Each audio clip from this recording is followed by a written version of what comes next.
Guys and welcome back to my channel सिर्फ IAS. तो यहाँ पे हम विजन आईएएस के करंट अफेयर की मैगजीन को कंटिन्यू करते हुए अपनी जो नई नवेली मैगजीन आई है नवंबर 2020 की, उसे लेकर आए हैं। और आज आपके लिए एक छोटा सा टॉपिक उसका सिक्योरिटी लेकर आए हैं।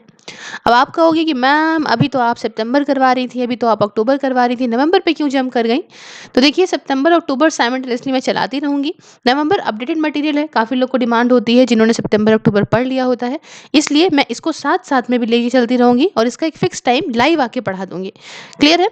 तो आइए शुरू करने से पहले चैनल को सब्सक्राइब कर लीजिए, बेल आइकन को प्रेस करिए ताकि आपको रेगुलर अपडेट्स मिलती रहें। छोटा सा टॉपिक है और उस छोटे से टॉपिक में सिर्फ दो और दो आपको टॉपिक्स मिलेंगे।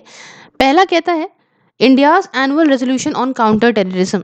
तो इंडिया का जो एनुअल रेजोल्यूशन है, जो रेजोल्यूशन इंडिया लेती है इस टेररिज्म को काउंटर करने के लिए, रोकने के लिए, उसके बारे में असल में बात है। अब आप कहेंगे भाई ये न्यूज़ में क्यों रही है ये बात? आखिरकार इंडिया रेजोल्यूशन तो ले रही है, लेकिन न्यूज़ में क्यों रही है? तो इंडिया ने क्या करा है, ये एनुअल रेजोल्यूशन जो लिया है इस काउंटर टेररिज्म के इशू के ऊपर, तो क्या लिया है? Measures to prevent terrorist from acquiring weapons of mass destruction. कि क्या कदम उठाए जाएं जिससे टेररिस्ट को वेपन्स ही ना मिले। अगर उनको हथियार ही नहीं मिलेंगे तो इतने बड़े लेवल पे वो डिस्ट्रक्शन कर ही नहीं सकते, इतने बड़े लेवल पे मास डिस्ट्रक्शन कर ही नहीं सकते। तो इस जो है चलते इंडिया ने ये कहा है इस बार कि टेररिस्ट को रोकना है कि इनको इस बार वेपन ही ना मिले। और ये रेजोल्यूशन अडॉप्ट करा गया है इंडिया के द्वारा यूनाइटेड नेशंस में। ये बात है, इस वजह से न्यूज़ में रहा है। अब यहाँ पे न्यूज़ के बारे में और बातें जानते हैं। देखिए, इंडिया के अंदर आप देखते हैं कि state sponsored cross border terrorism बहुत होता है। अब क्या होता है ये state sponsored cross border terrorism? तो हमने challenges to internal security of India के सीरीज में पढ़ा है, आप देखिए जाके वहाँ पे। और उसके अंदर आप ये जानेंगे कि जब एक कंट्री एक दूसरी कंट्री किसी और कंट्री में पैसा लगाती है और टेररिस्ट को भेजती है उस कंट्री को बर्बाद करने के लिए, तो होता है स्टेट स्पॉन्सर्ड। मतलब कोई दूसरी स्टेट ने स्पॉन्सर किया है, पैसा दिया है और यहाँ पे अपने टेररिस्ट को भेजा है वहाँ उस कंट्री को डिस्ट्रॉय करने के लिए। और इंडिया के अंदर आप यही देखोगे कि लेफ्ट साइड से पाकिस्तान हो जाए, चाहे ऊपर, और राइट साइड से चाइना हो जाए, और चाहे नीचे से म्यांमार हो जाए। म्यांमार चलिए स्टेट स्पॉन्सर्ड नहीं है, लेकिन वहाँ पे क्रॉस बॉर्डर टेररिज्म आता है। लेकिन अगर हम पाकिस्तान की बात करें तो डायरेक्टली ही पैसा यहाँ प्रोवाइड कर टेररिस्ट भेज रहा है। चाइना यहाँ पे दिखा नहीं रहा है, लेकिन इनडायरेक्टली बुरा ही चाह रहा है। तो यहाँ पे इंडिया बहुत दिक्कत इससे झेलता है। और यही एक वजह है कि इतना सीरियस दिक्कत हो जाती है इंटरनेशनल पीस में, सिक्योरिटी में। तो भाई अगर यहाँ पे वेपन्स ही नहीं मिलेंगे टेररिस्ट ग्रुप्स को, तो कैसे इतने बड़े लेवल पे मास डिस्ट्रक्शन करेंगे? तो ये बात है।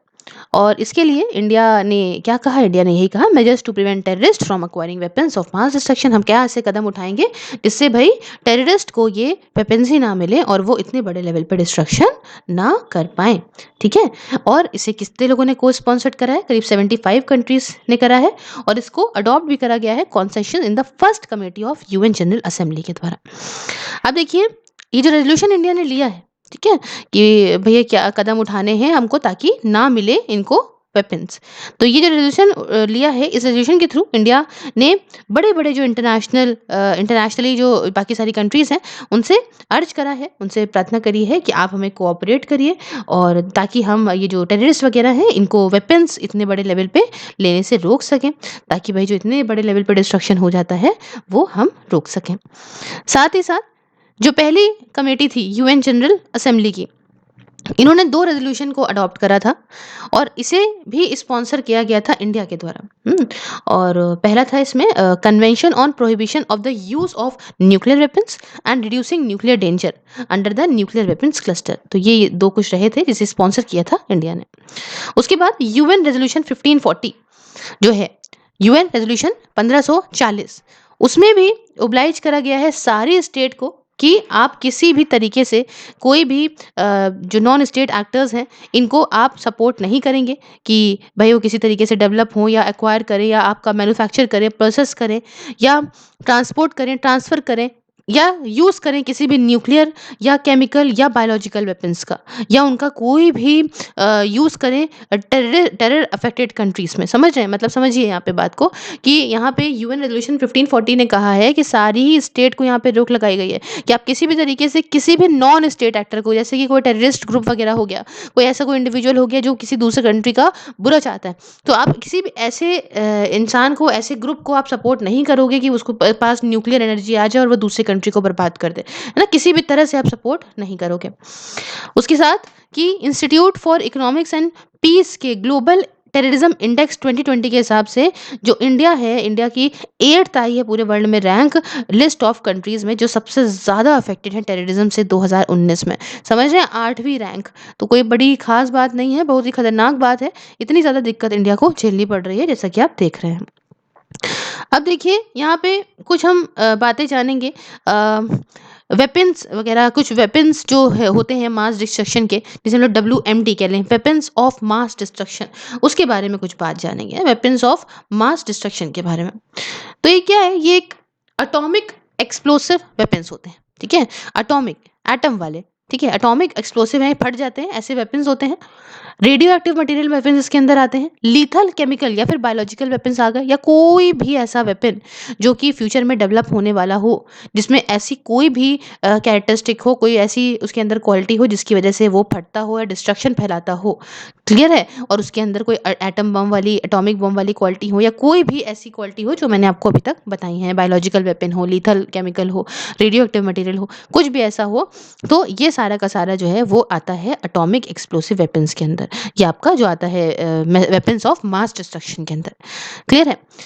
अब ये जो वेपन्स ऑफ मास डिस्ट्रक्शन है, इसके अंदर एक क्लास आता है weaponry with the potential to, ऐसे वेपन्स जिसके अंदर पोटेंशियल होता है कि वो एक produce in a single movement and enormous destruction, affect capable to kill millions of civilians. मतलब ऐसे बम्स, समझ रहे हैं आप? ये जो वेपन्स ऑफ मास डिस्ट्रक्शन है, इनके अंदर क्या क्या क्वालिटी होती है? एक तरीके से एक, ये इतना बड़ा, एक बार फटेंगे और इतना बड़ा जो है वो डिस्ट्रक्शन कर देंगे, इतना बड़ा जो है बर्बादी ले आएंगे कि इससे हजारों जनता मर जाएगी, ठीक है? और ऐसा हो जाएगा, दोबारा नेचुरल एनवायरनमेंट जो है वो सही होगा ही नहीं। समझ रहे हैं? बहुत ज़्यादा दिक्कत यहाँ पे क्रिएट कर देंगे। या तो इनके थ्रू मतलब मौतें हो सकती हैं, सीरियस इंजरी लोगों को हो सकती है। कैसे हो सकती है? क्योंकि केमिकल निकले मान लीजिए, और टॉक्सिक या पॉइजनस केमिकल इसमें से निकल रहा हो, और काफ़ी काफ़ी लोग उस केमिकल को सूंघ-सूंघ के मर गए। समझ रहे हैं? उसके बाद तीसरी बात, डिसेमिनेट डिजीज़ कॉज़िंग ऑर्गेनिज़्म, ठीक है? मान लीजिए कि ऐसा कुछ हो जाए, जो ये बम फटे और उसकी वजह से लोगों में जो है वो कोई बीमारी आने लग जाए, या फिर ऐसा कुछ आ जाए कि कोई ज़हरीली चीज़ आ जाए, या ऐसी चीज़ आ जाए जिससे जानवर या फिर इंसान या फिर प्लांट जो होते हैं, पौधे वगैरह, वो मर जाएँ। तो ये सारी क्वालिटीज़ होती हैं वेपन्स ऑफ मास डिस्ट्रक्शन के अंदर। अब देखिए बहुत सारे मल्टीलेटरल ट्रीटीज़ अभी आपको देखने को मिलेंगी, है ना? ये मैं वेपन्स ऑफ मास डिस्ट्रक्शन के चलते, और इन ट्रीटीज़ में कुछ ट्रीटीज़ का मैं आपको नाम बताना चाहूँगी, है ना? कि biological weapons convention and chemical weapons convention, एक ट्रीटी तो ये है भाई, biological weapons convention and chemical weapons convention. उसके बाद एक ट्रीटी आती है मल्टीलेटरल ट्रीटीज़। मल्टीलेटरल ट्रीटीज़ क्या होता है? उनका टारगेट ये होता है कि ये टेस्ट करेंगे, अचीव करेंगे प्रोग्रेस, है ना? मतलब इनको और बढ़ोतरी चाहिए कि हम किस तरीके से न्यूक्लियर वेपन्स खत्म कर सकते हैं, डिसआर्मामेंट कर सकते हैं पूरी तरह से, मतलब न्यूक्लियर वेपन्स को खत्म कर सकते हैं। जिसमें आपका कुछ ट्रीटीज आती है, जैसे कि treaty on the non purification of nuclear weapons, एक ट्रीटी ये है। दूसरी ट्रीटी है the treaty on the prohibition of nuclear weapons, है ना? ये ट्रीटी है जो रोक लगाती है, न्यूक्लियर वेपन्स आप नहीं रख सकते। तीसरी बात, treaty banning nuclear weapon test in the atmosphere, ये ट्रीटी आती है।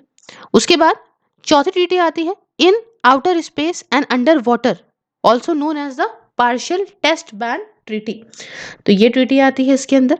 उसके बाद आती है comprehensive nuclear test ban treaty which was signed in 1996, ये जो ट्रीटी है ये 1996 में साइन हुई थी, और but has yet to enter into force, अभी भी ये फोर्स में आई नहीं है, मतलब ये 1996 में जो है वो साइन हो गई थी। तो ऐसी कुछ ट्रीटीज़ हैं जो इसके अंदर यहाँ पे आती हैं। अब देखिए बहुत सारी और भी ट्रीटीज़ हैं जो लाई गई हैं भैया कि आप मिसाइल वगैरह ऐसे नहीं रख सकते, या ऐसी कोई मिसाइल, ऐसी कोई टेक्नोलॉजी वगैरह ऐसे नहीं बना लोगे, नहीं रख लोगे, है ना? कि मतलब ऐसा ना हो कि जिससे ये जो वेपन्स ऑफ मास डिस्ट्रक्शन है इनको आप ले लो, उठा लो, है ना? तो ये सब चीज़ें आप ये इधर से उधर कर लो, ऐसा कोई भी चीज़ अपने पास नहीं रख सकते हो। जैसे कि हेग कोड ऑफ कंडक्ट के ये एक ट्रीटी है इन सब कुछ चीज़ें रोकने के लिए, और मिसाइल टेक्नोलॉजी कंट्रोल रिजाइम है। ठीक है, तो ये सारी चीज़ें हैं जो ये सारी ट्रीटीज़ हैं जो रोक लगाती हैं वेपन्स ऑफ मास डिस्ट्रक्शन को प्रोक्योर करने से, या फिर ऐसे किसी चीज़ को बनाने से, अपने पास रखने से। क्लियर है? अब देखिए इंडिया और काउंटर टेररिज्म मेजर्स क्या है इंटरनेशनल लेवल पे, आइए जानते हैं कि इंडिया के और काउंटर टेररिज्म मेजर्स जो हैं वो इंटरनेशनल लेवल पे क्या चल रहे हैं। तो देखिए इंडिया ने क्या करा है, इंडिया ने प्रायोरिटी दी है कि किस चीज़ को ज़्यादा प्रायोरिटी दी है कि ये इंटर गवर्नमेंट फ्रेमवर्क के साथ काम करेगी। मतलब कई देशों की सरकारें एक साथ मिल के यहाँ पे काम करें, तभी यहाँ पे हम टेररिज्म को रोक सकते हैं आगे बढ़ने से। उसके बाद काउंटर टेररिज्म कमेटी, समझिए काउंटर टेररिज्म कमेटी ये क्या है? इसको यूनाइटेड नेशन की सिक्योरिटी काउंसिल रेजोल्यूशन 1373 है ना 2001 में ये इस्टेब्लिश करा गया था। क्यों इस्टेब्लिश करा गया था यहाँ पे? ताकि ये जो मेजर्स वगैरह हैं कि हम किस तरीके से लीगली या फिर इंस्टीट्यूशनल एबिलिटी कैसे बढ़ा सकते हैं कि हम टेररिस्ट एक्टिविटीज़ को यहाँ पे रोक सकें, है ना? एट होम, मतलब अपनी कंट्री में यहाँ कर लेंगे, चीज़ें रोक लेंगे, तो फिर बाहर कंट्रीज़ में दिक्कत ही नहीं आएंगी, है ना? In their regions and around the world, मतलब हर तरीके से अपनी कंट्री में भी, अपने रीजन में भी और पूरे वर्ल्ड में भी किस तरीके से रोक सकते हैं। ये है काउंटर टेररिज्म कमेटी। दूसरी जो है वो है ग्लोबल काउंटर टेररिज्म फोरम। तो बात क्या है, 2011 की बात है। 2011 में क्या हुआ था, यूनाइटेड स्टेट्स ने एक क्रिएट करा था जिसका नाम था ग्लोबल काउंटर टेररिज्म फोरम। और एक ये एक्शन ओरिएंटेड प्लेटफॉर्म था जो यूएन फ्रेमवर्क के अंदर नहीं आ रहा था, यूनाइटेड नेशन के फ्रेमवर्क के बाहर था। और यहाँ पे जो इफेक्टिव एक मल्टीलेटरल कोऑपरेशन आपका टेररिज्म को काउंटर करने के लिए, उसके लिए ये बनाया गया था। उसके बाद counter terrorism implementation task force थी, जिसे हम लोग शॉर्ट फॉर्म में कहते हैं CTITF। ठीक है, इसको कब इस्टेब्लिश करा गया था? तो इसको 2005 में इस्टेब्लिश करा गया था, और इसे एंडोर्स करा गया था बाय जनरल असेंबली। कैसे करा गया था? Through the United Nations global counter terrorism strategy. ये 2006 में ऐसा हुआ था। अच्छा, इसका क्या एम था? इसका एम था कि हम भाई जो आपसी जो कोऑर्डिनेशन है ना, ये हम और बढ़ाएंगे, और इससे क्या होगा कि हम ये जो टेररिज्म है उसे रोक सकते हैं। इसके एफर्ट्स को ये जो टेररिज्म बढ़ रहा है उसको हम रोक सकते हैं। इसके लिए हम और एफर्ट्स लेंगे, है ना? ये आपके यूनाइटेड नेशन सिस्टम के अंदर ये चीज़ें हम करेंगे। उसके बाद एक आया था UN global counter terrorism strategy.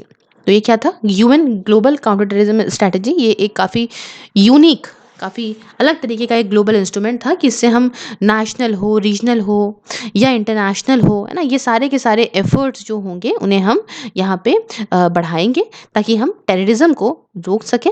और थ्रू इट्स अडॉप्शन इन 2006, इसका अडॉप्शन जो है वो 2006 में हुआ था। नाम क्या है इसका? United Nations global counter terrorism strategy. उसके बाद आता है Shanghai convention on combating terrorism, separatism and extremism. तो इसे किसने अडॉप्ट करा है? इसने शंघाई कॉर्पोरेशन ने अडॉप्ट करा गया था कि हम यहाँ पे जो पूरे वर्ल्ड की इंटरनेशनल पीस है उसे हमें मेंटेन करना है, उसकी सिक्योरिटी को मेंटेन करना है, और सबके साथ अच्छे रिलेशन रखने हैं, साथ मिलके चलना है। जो सारी स्टेट आती हैं शंघाई कॉर्पोरेशन के अंदर, उन सबके बीच में। और अगर आप बात करोगे कि क्या इंडिया है मैम शंघाई कॉर्पोरेशन का मतलब शंघाई कन्वेंशन का जो पार्ट, तो हाँ, इंडिया एक मेंबर स्टेट है शंघाई कन्वेंशन के अंदर। उसके बाद आता है ब्रिक्स काउंटर टेररिज्म स्ट्रैटेजी। तो ब्रिक्स के बारे में तो आपने बहुत सुना होगा। तो ब्रिक्स काउंटर टेररिज्म स्ट्रैटेजी ये भी था कि भाई हमें यहाँ पे जो अभी के बायलैटरल, मतलब दो कंट्रीज के बीच में, दो से ज़्यादा कंट्रीज के बीच में, मतलब मल्टीलेटरल जो भी टाइज हैं ब्रिक्स कंट्रीज के बीच में, है ना, तो इन सारी कंट्रीज के साथ जो है हमें अच्छा रिलेशन जो है और बढ़ाना है, मजबूत करना है, ताकि ये सारी कंट्रीज मिलके ग्लोबली काम करें और हम लड़ सकें ये जो टेररिज्म है उससे। और आप जानते हैं कि ब्रिक्स में जो आई है वो इंडिया के लिए स्टैंड करता है, तो इंडिया इसका मेंबर स्टेट है। उसके बाद बात आती है comprehensive convention on international terrorism के बारे में, CCIT। तो इंडिया ने देखिए प्रपोज करा था UNGA में कि मतलब यूनाइटेड नेशन की जनरल असेंबली में, कि बहुत पहले 1996 में प्रपोज किया था और चाहा था कि हम इम्पोर्टेंस इसकी हाईलाइट करें कि हमें बहुत ज़रूरी है कि हम एक ऐसा ड्राफ्ट बनाएं जो कि comprehensive convention on international terrorism पे हो। तो इंडिया है करने वाली। उसके बाद एक बहुत ही फेमस और अक्सर न्यूज़ में रहने वाली जो अ, एक कमेटी है, कमेटी क्या कहते हैं, एक इंटरनेशनल इंस्टीट्यूशन है, समझ लीजिए उसका नाम है फाइनेंशियल एक्शन टास्क फोर्स। तो ये क्या है, ये एक इंटरनेशनल ऑर्गेनाइजेशन है, काफ़ी फेमस है फाइनेंशियल एक्शन टास्क फोर्स के बहुत सारे काम होते हैं। और ये ग्लोबल स्टैंडर्ड इस्टेब्लिश करती है और ये इसलिए बहुत ज़्यादा रहती भी है, ऐसी लिस्ट निकलती हैं ग्रे ब्लैक, है ना, ये इसका बहुत असर पड़ता है। तो ये भी है कि भाई ये रोक लगाती है फाइट करने के लिए जो मनी लॉन्ड्रिंग होती है या टेररिस्ट फाइनेंसिंग होती है ना, टेररिज्म को जो टेररिस्ट को जो पैसा प्रोवाइड होता है इस पे रोक लगाने के लिए काम करती है ना। तो अभी रिसेंटली बड़ा नाटक चला था, पाकिस्तान को ब्लैक लिस्ट में लेके चलने की क्या बात हो गई थी यहाँ तक। तो इसमें क्या हो जाता है कि सारी कंट्रीज फिर साथ नहीं देती है, तो इनकी लिस्टें निकलती हैं, ग्रे लिस्ट ब्लैक लिस्ट ऐसे करके। तो ये सारी हमने बात करी सारी ऑर्गेनाइजेशंस के बारे में। अब देखिए काउंटर टेररिज्म मेजर्स इंडिया के अंदर नेशनल लेवल में क्या है, तो यहाँ समझिए एक बहुत ही फेमस, हमने कई बार इस एजेंसी के बारे में बात करी है, वो है नेशनल इन्वेस्टिगेशन एजेंसी। तो इसको क्यों बनाया गया था, आप जानते हैं 26/11 के जो अटैक हुए थे मुंबई के अंदर, उसके बाद 2008 में ये हुए थे ना 26/11, उसके बाद इसको बनाया गया था क्योंकि वो पानी से आए थे और हमें रोक लगाना था उस साइड पे। तो भाई टेरर अटैक हमारे कंट्री में आगे ना हो, इसलिए उसके बाद इसको बनाया गया था। नाम है इसका नेशनल इन्वेस्टिगेशन एजेंसी। दूसरी बात कि नेशनल इंटेलिजेंस ग्रिड, जिसे हम लोग नाट ग्रिड बोलते हैं, है ना, काफ़ी हमने इसको न्यूज़ में भी पढ़ा है। तो इसमें क्या है कि ये डेटा एक जगह पे आ जाएगा, जितना भी टेररिस्ट रिलेटेड डेटा है अलग अलग जाके जो कंट्रोल करने की बात हो रही है कि भई अगर मान लीजिए उसका पासपोर्ट के लिए आप एयरपोर्ट में जाओगे, आप उसका बायोलॉजिकल लेने के लिए आप कहीं और जाओगे, है ना, आप उसके बैंक अकाउंट के लिए आप कहीं और जाओगे। तो यहाँ नाट ग्रिड के अंदर क्या होगा कि ये एक इंटरकनेक्टेड सिक्योरिटी एजेंसीज हो जाएगी, है ना, इंडियन गवर्नमेंट के अंदर, जहाँ पे सारा का सारा डेटा होगा कई सारी सेंट्रल एजेंसीज के पास में, और वही इंटेलिजेंस डेटा को आपस में शेयर कर सकती हैं। तो समझ लीजिए एक जगह पे डेटा होगा तो बड़ी मुसीबत कोई क्रिएट नहीं होगी। तो ये नाडरेट की बात है।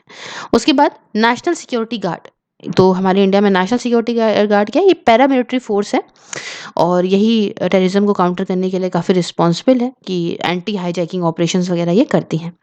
उसके बाद एक बहुत ही फेमस UAPA, जानते हैं आप, अनलॉफुल एक्टिविटीज़ प्रिवेंशन एक्ट, ये 1967 वाला। अब इसमें अमेंडमेंट भी आया था, अब इंडिविजुअल को भी टेररिस्ट घोषित किया जा सकता है। तो एक्ट में क्या है कि कुछ जैसे अनलॉफुल एक्टिविटीज़ हैं, है ना, उनको यहाँ पे प्रिवेंट करने की बात है कि टेररिस्ट एक्टिविटीज़ से डील करने की इंडिविजुअल्स हो चाहे एसोसिएशंस हो, सबको इसके अंदर लाया जाता है। और लास्ट जो है वो कहता है अगेंस्ट फाइनेंसिंग ऑफ टेररिज्म। तो जैसे कि मनी लॉन्ड्रिंग अमेंडमेंट एक्ट आया था 2005 का, ये रोकता है मनी लॉन्ड्रिंग को। इंडियन फाइनेंशियल इंटेलिजेंस यूनिट जो है वो भी आपका इस्टेब्लिश इसीलिए करी गई थी ताकि जो टेरर फाइनेंसिंग है, मतलब ये जो टेररिस्ट को पैसा प्रोवाइड होता है, इसको रोका जा सके। तो ये टॉपिक है जिसमें सारी बातें आती हैं। नेक्स्ट टॉपिक की मैं बात करूं तो नेक्स्ट कहता है बायो टेररिज्म का टॉपिक है। अब बायो टेररिज्म न्यूज़ में क्यों रहा पहले जानते हैं। तो देखिए पार्लियामेंट्री पैनल ने यहाँ पे हाईलाइट करी है कि देखो भैया यहाँ पे ज़रूरत है सरकार के लिए कि ऐसा कोई लॉ लेकर आए जिससे बायो टेररिज्म पे रोक लगाई जा सके, है ना। तो इसके लिए अपनी रिपोर्ट में इन्होंने बात कही है the outbreak of pandemic COVID-19 and it's management.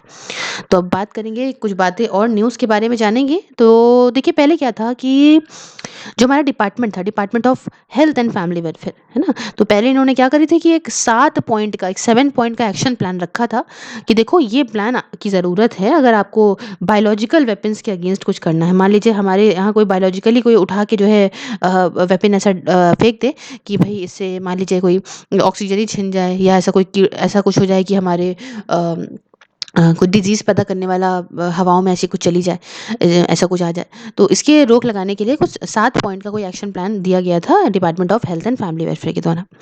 अब एक्शन प्लान में क्या क्या था, एक्शन प्लान में ये था कि हमें डिजीज़ सर्विलांस को और मजबूत करना है, उसके बाद ट्रेनिंग करवानी है, कैपेसिटी बिल्डिंग करवानी है, रिसर्च और सर्विलांस एक्टिविटीज़ को और मजबूत बनाना है ना? और ये सारी चीज़ें जो भी आपकी डेवलपमेंट से रिलेटेड हैं, डायग्नोस्टिक के, वैक्सीन्स वगैरह हो गई, ड्रग्स वगैरह हो गई, तो इन सब से यहाँ पे बात कही थी, ये सारा प्लान के अंदर ये सारी बातें लिखी थी। अब जब ये डेलिब्रेशंस हुए पार्लियामेंट्री पैनल के साथ में एक्शन प्लान को लेके सारी जो बातें हुई, तो कंक्लूजन ये निकला कि हम हाँ एक अच्छा लॉ बनाएंगे और इस लॉ के थ्रू हम यहाँ पे जो बायो टेररिज्म है उसे काउंटर करने की कोशिश करेंगे। और बात बताएं तो जो भी कोविड-19 आपने देखा कि इतना भयानक महामारी फैली, इतना भयानक पेंडेमिक हुआ, इसने हमें एक सीख तो दी है कि हमें बायोलॉजिकल एजेंट्स को तो बहुत तेज़ी से रोकना है, क्योंकि इंडिया में तो एकदम हड़बड़ा गए थे सब, कहाँ से क्या लाएँ, क्या करें, क्या ना करें, इतनी बड़ी जनता, तो आसान काम थोड़ी ना है खाली। अब इतना तो मैंने आपको ज्ञान दे दिया, अब मैं आपको ये तो बता दूँ कि आखिरकार बायो टेररिज्म क्या होता है? तो भाई बायो टेररिज्म की अगर हम बात करें तो बायो टेररिज्म एक तरीके से अगर कोई कंट्री मान लीजिए प्लान करे प्रॉपर तरीके से, है ना? और पैथोजन का यूज़ करे, पैथोजन में कुछ भी आ सकता है, भाई बैक्टीरिया आ सकता है, कुछ भी आ सकता है, जो भी है वायरस आ सकता है, कुछ भी आ सकता है। पैथोजन का यूज़ करे, है ना? कि भई जैसे कि बैक्टीरिया, वायरस, है ना? या कोई भी ऐसा टॉक्सिन, मतलब कोई भी ऐसा ज़हरीला पैथोजन यूज़ करे जिससे कुछ ऐसा डिज़ीज़ फैल जाए जनता के बीच में जिसकी वजह से जनता की जान चली जाए, है ना? बहुत बड़े लेवल पे ऐसा हो जाए अगर पॉपुलेशन को अफ़ेक्ट करे, तो हम उसको बायो टेररिज्म बोलेंगे। अब देखिए बायो टेररिज्म भी ऐसे आप शांति से नहीं समझ सकते हो। बायो टेररिज्म जो है ये भी यहाँ पे डिवाइडेड है। तो यहाँ पे इसके जो एजेंट्स हैं वो आपको 3 कैटेगरी में देखने को मिलेंगे बायो टेररिज्म के, ए, बी और सी। तो सबसे पहले ए समझते हैं, ए कैटेगरी में क्या आता है? ए कैटेगरी में वो सारे हाई प्रायोरिटी एजेंट्स आते हैं, है ना? जिसकी वजह से पूरे नेशनल सिक्योरिटी को मान लीजिए खतरा पहुँच जाता है ना? क्यों? क्योंकि ये ईज़िली मान लीजिए आ जाए किसी कंट्री में और person to person easily transmit हो जाए और इसकी वजह से बहुत लोग मर रहे हों। जैसे कि आर्थ्रैक्स बाय बैसिलस एंथ्रासिस, ये जो है आर्थ्रैक्स बाय बैसिलस एंथ्रासिस, ये एक बहुत ही बेकार बैक्टीरिया है, इसकी वजह से भी बहुत लोग मर जाते हैं। फिर है botulism by clostridium botulinum toxin, या फिर प्लेग जो फैला था बाय यर्सीनिया पेस्टिस। तो ऐसे बहुत सारे हैं जिसकी वजह से अगर बहुत मास लेवल पे डिस्ट्रक्शन हो रहा है, लोग मर रहे हैं आपस में, पर्सन टू पर्सन फैला जा रहा है फटाफट, तो इसको हम कैटेगरी 1 के अंदर रखेंगे। कैटेगरी 1 नहीं, I am so sorry, category A के अंदर रखेंगे। फिर बात आती है कैटेगरी बी के बारे में। तो प्यारे बच्चों, जो सेकंड हाईएस्ट प्रायोरिटी, एक तो सबसे ऊपर आ गया सबसे खतरनाक, उसके बाद जो उससे कम खतरनाक हुआ सेकंड हाईएस्ट प्रायोरिटी वाला, जैसे कि आपका ब्रूसिलोसिस, ब्रूसेला स्पीशीज वाला। फिर आपका ग्लैंडर्स जिसमें आपका बुरखोल्डिया मेले आता है। फिर आपका मिलियो डोसिस जिसमें आपका बुरखोल्डिरिया स्यूडो मेले आता है। या फिर आपका सिटाकोसिस जिसमें आपका क्लेमाइडिया सिटासी आता है। तो ये सारे आते हैं बहुत खतरनाक वाले, जिससे कम होते हैं लेकिन फिर भी कम खतरनाक नहीं होते, अच्छे खासे ये भी खतरनाक होते हैं। उसके बाद आती है कैटेगरी सी। अब इसके अंदर क्या आता है, जैसे अभी अभी जो पैथोजन इमर्ज कर रहे हो, है ना? जैसे आप रोक सकते हो, इंजीनियर कर सकते हो, मतलब समझ सकते हो मास डिसेमिनेशन के लिए फ्यूचर में ये मान लीजिए दिक्कत का कारण बन जाए। जैसे कि अभी जो इमर्जिंग अभी जो उभर रहा है ये जो इन्फेक्शन डिजीज़ है, निपा वायरस वगैरह, हंता वायरस वगैरह, है ना? सुना था हमने अभी हंता वायरस चाइना में। ऐसे कुछ वायरसेस जो आगे दिक्कत का कारण बन सकते हैं, वो कैटेगरी सी में आते हैं। अब देखिए सारे एजेंट्स जो हैं ये डिलीवर करे जाते हैं बाय स्कड मिसाइल्स, या फिर मोटर व्हीकल्स के थ्रू आते हैं, स्प्रे वगैरह कर दिया जाता है, या हैंड पंप स्प्रेयर्स के थ्रू आ जाएंगे, या फिर बुक या लेटर के थ्रू पहुंचा दिए जाएंगे। गन जानते हैं, बंदूकें, उसके थ्रू आ सकते हैं। रिमोट कंट्रोल से, रोबोट से, किसी भी तरीके से किसी कंट्री को बर्बाद करने के लिए ऐसा करा जा सकता है। तो काफ़ी मुश्किल है, क्योंकि दिख रही रहे और डिजीज़ आ रहा है, डिजीज़ अटैक को कैसे देख लोगे? बम गिरेगा चलो भाग जाओगे, डिजीज़ वगैरह कैसे देख लोगे? क्या कोविड-19 का वायरस दिखता है क्या? भाई-बहन, बंधु सबसे हुआ जा रहा है। तो ऐसा कुछ है।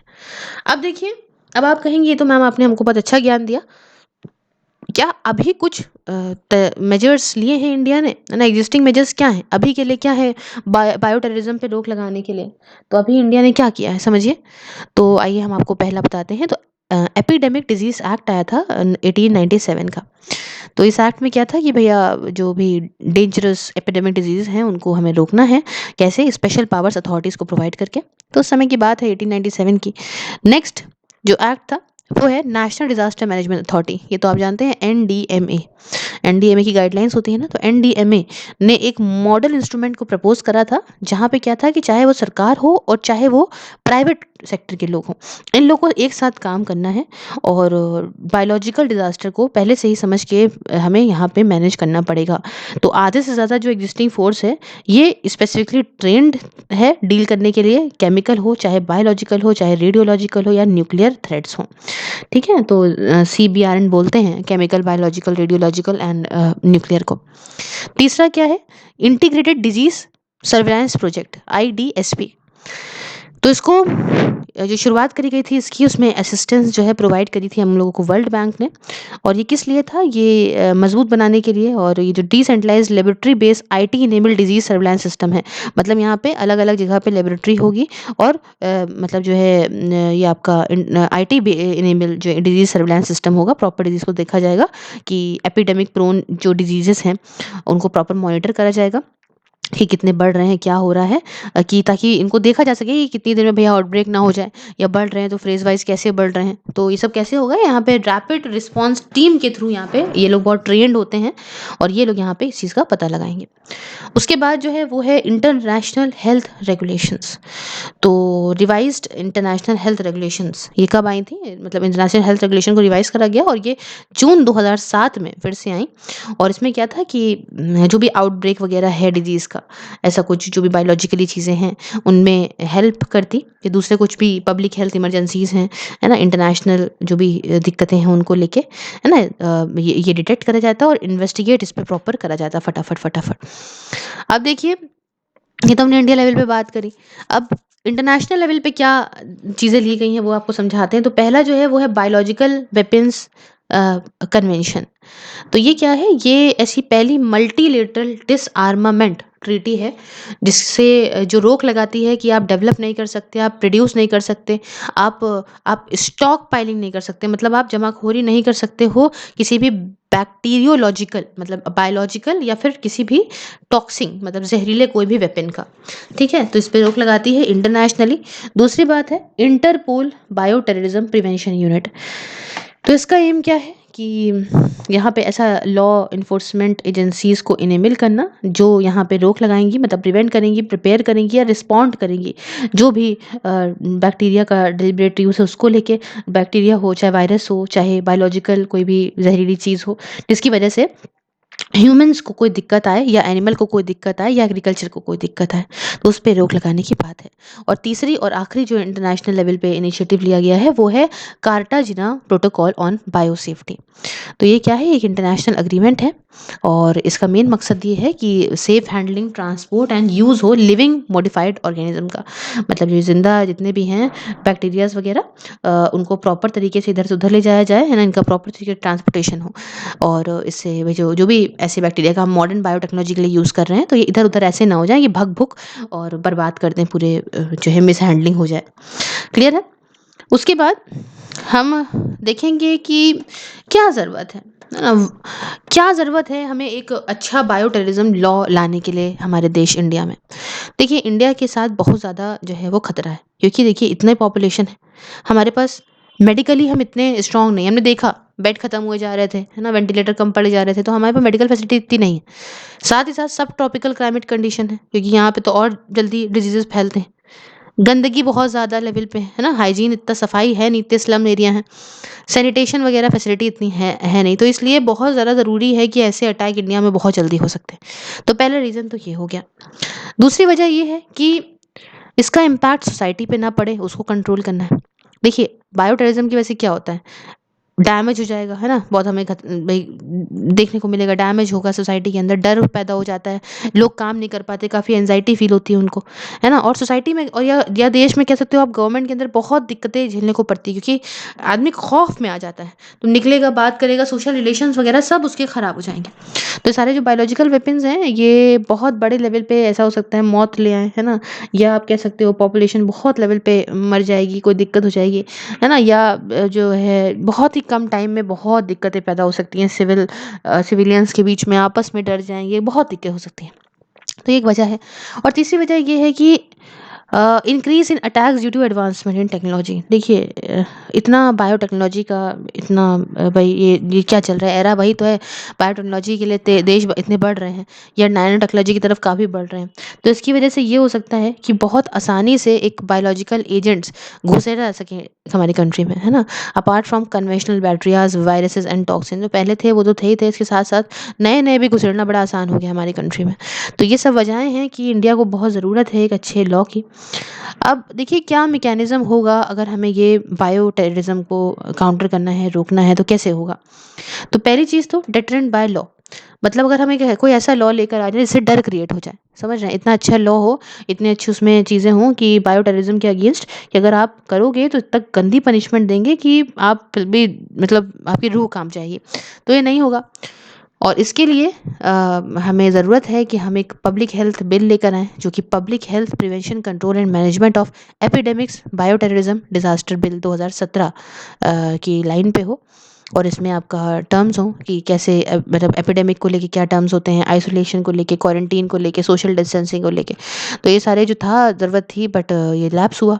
दूसरी बात ये कि बिल कि को ये भी ज़रूरत थी कि भैया यहाँ पे जो एपिडेमिक डिजीज़ एक्ट है 1897 का, है ना, मैंने आपको अभी बताया था अंग्रेज़ों के टाइम का, इसे यहाँ पे ख़त्म करा जाए। क्योंकि इसमें स्पेसिफिकली ये नहीं लिखा है कि बायोलॉजिकली जो भी थ्रेट होगा ये सब नहीं लिखा हुआ है। इसमें कोई टर्म्स भी नहीं डिफाइन करे गए हैं। बहुत ही छोटा सा जो है ये लॉ था और इसमें कुछ खासी चीज़ें बताई नहीं गई हैं। दूसरी बात आती है यहाँ पे, है ना, कि कैसे और प्रिवेंट कर सकते हो, प्रिवेंशन प्रिवेंशन के थ्रू। देखिए ये आप ये कर सकते हो कैसे कि आप प्रॉपर एग्जामिन करो कि कौन सा भाई रिस्क क्या है, बायो टेरर अटैक कैसे हो सकते हैं, उस पर केस स्टडी जो है उनको पढ़ो। आप देखो कि भाई कैसे अटैक्स को रोका जा सकता है, कैसे आप ट्रेन करोगे ऐसे इन्फोर्समेंट पर्सनल को जो यहाँ पे मदद कर सकें ऐसे टाइम पे, या कोई भी लीगल या पॉलिटिकल फ्रेमवर्क आप ऐसा लेकर आओ जिसकी वजह से कोई इंसान या कोई बाहर की बॉडी को ये अपॉर्चुनिटी ना मिले कि वो बढ़ावा दे इन डिजीज़ को इन कंट्री में लाने के लिए। उसके बाद आता है सर्विलांस एंड असेसमेंट। तो आप कैसे कर सकते हो ये आप कर सकते हो पैटर्न जो भी है ना, कि नॉन स्पेसिफिक सिंड्रोम का, उसे आप रिकॉग्नाइज करो किस तरीके से फैल रहे हैं, क्या हो रहा है, उनको एक्सेस करो। एंड ये आपको बताएंगे कि कितनी जल्दी आपको मेजर उठाइए, क्योंकि कितनी देर में आपको ये बायोलॉजिकल अटैक हो सकता है, कैसे आप रोक सकते हो। उसके बाद लेबोरेटरी इंफॉर्मेशन इन्वेस्टिगेशन। तो देखिए जो प्राइमरी हेल्थ केयर प्रोवाइडर्स होते हैं या लेबोरेटरी स्टाफ होते हैं, सबसे पहले ये रिस्पॉन्स करते हैं, है ना। तो इनमें ये स्टार्टिंग के केसेस में इनके थ्रू हम मदद ले सकते हैं। और कैसे कंट्रोल करना है, कैसे चीज़ें को करना है, तो हम ऐसे एडमिनिस्ट्रेटिव पर्सनल को यहाँ पे देखें, डेवलप करें, जो कि यहाँ पे प्रॉपर तरीके से देखा जाए कि भाई लेबोरेटरी या इंस्टीट्यूशन वाइड रिस्पॉन्स प्लान बनाया जाए, जो देखें प्रॉपर डायग्नोस्टिक कैसे करना है, या बायोलॉजिकल ऑर्गेनिज्म को कैसे कैरेक्टराइज करना है, कौन जल्दी बढ़ेंगे, कि कौन ए में आते हैं, कौन बी में आते हैं, कौन सी में आते हैं। तो लेबोरेटरीज बहुत मदद कर सकती हैं। उसके बाद आता है मेडिकल मैनेजमेंट। तो मेडिकल मैनेजमेंट में आता है भाई, इसमें आपका कैसे कर सकते हो आप, it should include preventive, promotive and curative services, है ना। इसमें आप प्रिवेंट करने वाली, प्रमोट करने वाली या क्योर करने वाली सर्विसेज, जैसे कि आपको केमो प्रिवेंशन, है ना, ऐसी सर्विसेज प्रोवाइड कर सकते हो, जिससे क्या होगा कि इस जो भी डिजीज़ फैल रहा है उसे आप रोक सकते हो फैलने से। और कैसे रोक सकते हो कि आप देखो कि किस कैटेगरी ऑफ पॉपुलेशन को केमो प्रोफाइलस देना चाहिए। मतलब यहाँ पे जो क्रेमो प्रिवेंशन है, मतलब जिससे आप डिजीज़ को फैलने से रोक सकते हो, तो ये आप किस पॉपुलेशन को दो, कहाँ पे ज़्यादा फैल रहा है ये, तो आप किसको प्रोवाइड करो। साथ ही साथ कितनी हमें ड्रग्स की ज़रूरत है, कितनी वैक्सीन की ज़रूरत है ना, कहाँ कहाँ देनी है, क्या मैकेनिज्म हो, है ना, हेल्थ इंफ्रास्ट्रक्चर में कैसे सबको एडमिनिस्ट्रेशन होगा, इन सब की ज़रूरत है। और आखिरी में आप जनरल पब्लिक सेंसिटाइजेशन कर सकते हो, सैनिटाइजेशन नहीं, सेंसिटाइजेशन करते हो। जनरल पब्लिक सेंसिटाइजेशन मतलब ये आप कैसे कर सकते हो, लॉ इन्फोर्सिंग एजेंसीज के द्वारा कैसे ट्रेन करो, आप एजुकेट करो लोगों को, वार्निंग नेटवर्क दो आपको हॉस्पिटल्स के अंदर, पब्लिक हेल्थ एजेंसीज वगैरह इसमें मदद कर सकती हैं। तो यहाँ पे हमारा छोटा सा टॉपिक था सिक्योरिटी का, जो कि कंप्लीट हो गया। और अगर आपको ये वीडियो अच्छा लगा तो लाइक शेयर सब्सक्राइब ज़रूर करिएगा। बताइएगा कमेंट बॉक्स में आपको कैसा लग रही है ये सीरीज़, तो हम कंटिन्यू करते रहेंगे। और thank you so much for discussion. Have a wonderful day है। Take care.